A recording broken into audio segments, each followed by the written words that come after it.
విగ్రహాన్ని దొంగిలించి తీసుకెళ్తున్న డచ్ సైన్యాన్ని సముద్రమే భయపెట్టిన ఘటన ఇది. తమిళనాడులోని తిరుచెందూర్ సుబ్రహ్మణ్య స్వామి ఆలయం దేశంలోనే సముద్రపు ఇసుక మీద కట్టిన ఒక అతిపెద్ద ప్రాచీన ఆలయం.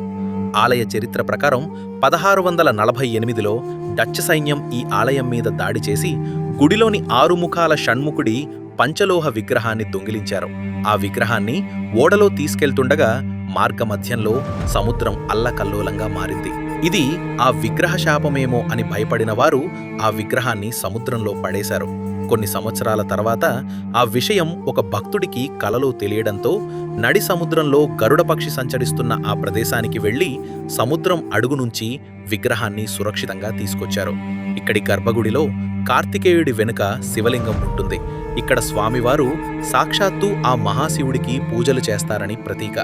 సైన్స్కి కూడా అంతుచిక్కని రహస్యం ఏమిటంటే 2004లో అంత పెద్ద సునామీ వచ్చినా కూడా ఆ రాకాసి అలలు ఈ ఆలయాన్ని తాకలేకపోయాయి. సముద్రపు ఇసుకలో ఇంత దృఢమైన నిర్మాణం గ్రేట్ కదా. మీ అభిప్రాయాన్ని కామెంట్ చేయండి. మరిన్ని రహస్యాల కోసం సబ్స్క్రైబ్ అవ్వండి.